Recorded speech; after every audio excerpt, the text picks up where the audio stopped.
इसके पहले जो भी नेतागिरी होती थी, जो भी राजनीति होती थी, वो महलों से संचालित होती थी।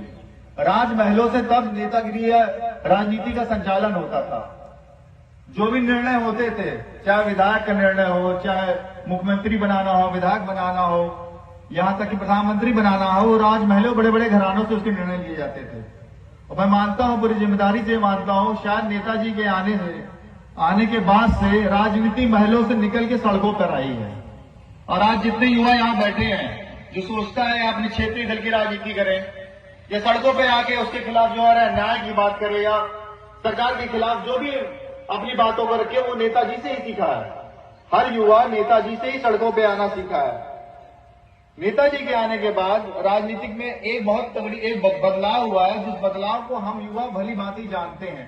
आज भी सारे युवा सड़क पे आ जाते हैं, उनके खिलाफ कोई भी नाइंसाफी या कोई भी अपमान वाली बात होती है, सरकार के विपरीत जाने वाली बात होती है, वो सड़क पे आ जाता है। तो ये चीज हमने नेताजी से सीखा है। दूसरी बात जो हम बचपन से सुनते हैं, नेताजी रक्षा मंत्री थे, उसके बाद नेताजी 3 बार इस प्रदेश के मुख्यमंत्री रहे। तो ये सब रहते हुए कुछ बातें हमने उनके बारे में जानी, हमने अध्ययन भी किया। शायद इसके पहले नेताजी रक्षा मंत्री थे, उसके पहले जब हमारे यहाँ सरहद पे हमारे सैनिक शहीद हुआ करते थे, तो जहां तक मेरा मानना है, जब जानता हूं, केवल टोपी आती थी शहीद के घर में, गांव में उस शहीद की केवल टोपी आया करती थी।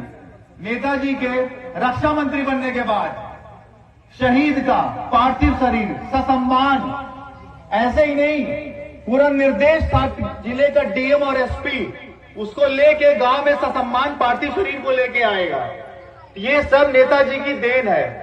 सैनिकों के लिए उन्होंने बहुत कार्य किए।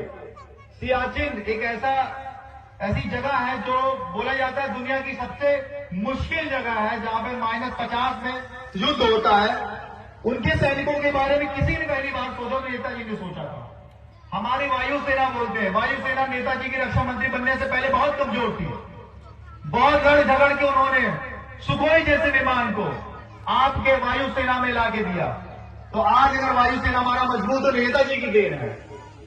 नेताजी के बारे में मैं कुछ अपनी पर्सनल भी बातें करना चाहूंगा। 6-7 साल पहले मैं अपने भाई की शादी में उनसे मुलाकात हुई हमारी, तो वो बैठे हुए थे, ऐसे जैसे चाचा लोग बैठे हुए थे, मैं खड़ा था। वो ये नहीं जानते थे कि मैं उनके दल के नेता का लड़का हूं, मंत्री का लड़का हूं या कुछ हूं। मुझे बुला के अपने पास हफ्ते में बैठा लिया उन्होंने। और ऐसा मेरे साथ ही नहीं, जितने युवक खड़े थे वहां सबके साथ कर रहे थे। तो उनका कितना लगाव था बच्चों से। तो आज के युवाओं को बताना चाहता हूं, नेताजी के पास अगर आप गए होंगे तो आप उनके लगाव से अभियुक्त जरूर हुए होंगे। आज कुछ बातें हैं जो रखना चाहेंगे नेताजी के बारे में। संसद में एक बार मैं गया, मैं केवल अपनी जो हमने उनके बारे में जो अनुभव किया है उसी को बताना चाहूंगा। आंखों देखी बात बता रहा हूं। बड़े बड़े नेता इस समय बड़े बड़े पद पे लोग हैं।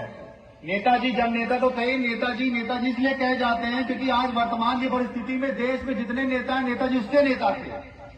इसलिए आपने देखा होगा कितने नेता हो, चाहे कितने विपरीत परिस्थितियों वाले नेता हो या विपरीत विचारधारा वाले नेता हो, उनको किस आदर से, किस सम्मान से, किस तरीके से उनको श्रद्धांजलि अर्पित कर रहे थे। यही सम्मान हमने संसद में देखा है, आंखों देखी देखा है।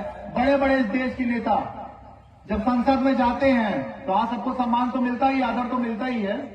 लेकिन जब नेताजी संसद के मुख्य द्वार से अंदर जाते थे तो मानो वो संसद जितने कर्मचारी, अधिकारी या नेता, बड़े नेता, मंत्री, विधायक जो भी वहां पे मौजूद हो, सब सारा नजारा एक तरीके से थम सा जाता था। जब नेताजी अंदर जाते थे तो बड़े से छोटा कर्मचारी, अधिकारी, नेता, मंत्री जो भी वहां पे हो, सब उनके सम्मान में आदर पूर्वक खड़े हो जाते थे। ऐसा सम्मान मैंने देश के गृह मंत्री, रक्षा मंत्री, जो भी बड़े बड़े पदों पर सुशोभित लोग हैं उनके लिए नहीं देखा मैंने। तो नेताजी वो शख्सियत थे। नेताजी को व्यक्ति बोलना, मेरे हिसाब से उनके साथ नाइंसाफियों को व्यक्तित्व थे, वो एक विचारधारा थे। उस विचारधारा पे हम सबको चलना चाहिए। 3 बार मुख्यमंत्री, रक्षा मंत्री रहते हुए उन्होंने कभी गांव को नहीं छोड़ा। हम लोग गांव के वासी हैं, गांव से निकले हुए हैं, कभी गांव को नहीं छोड़ा उन्होंने। सत्ता का केंद्र हमेशा अपने गांव सफाई को ही बना के रखा। बड़े बड़े नेता बन जाते हैं तो राजधानी में जाके स्थित हो जाते हैं, दिल्ली में स्थित हो जाते हैं, लखनऊ में स्थित हो जाते हैं। लेकिन उन्होंने सत्ता का केंद्र हमें सफाई को बना के रखा, क्योंकि वो गांव वासियों और गांव के लोगों से बहुत प्यार करते थे, बहुत प्रेम करते थे। तो हम आज की पीढ़ी को, नेताओं को, सबको उनसे सीखना चाहिए। यही सारी बातें हैं, उनके बारे में करनी है। मैं समझता हूं बहुत लोग हमारे बाद भी होंगे बोलने के लिए। और पर्सनल अनुभव की बात है, हम आज संघर्ष करते हैं तो नेताजी के नाम इसलिए लेते हैं कि उनकी विचारधारा पर हमको चलना है। उनकी विचारधारा समाजवाद की विचारधारा है। मैं नहीं समझता हूं उनके जाने के बाद कोई ऐसा समाजवादी विचारधारा का व्यक्ति या लीडर बचा होगा जो उतनी अच्छी से, जितनी अच्छी से लोहिया जी के बाद में वो समझते थे, कोई और समझता होगा।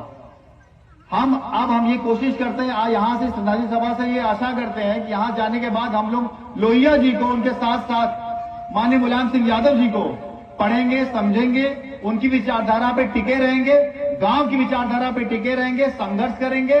और कितनी भी जुल्म या आतताई सरकार हो, कितना भी जुल्म करे, युवाओं के साथ कुछ भी करे, तो हम केवल नेताजी को स्मरण करके आगे बढ़ते रहेंगे। बहुत बहुत शुक्रिया, बहुत बहुत धन्यवाद आप।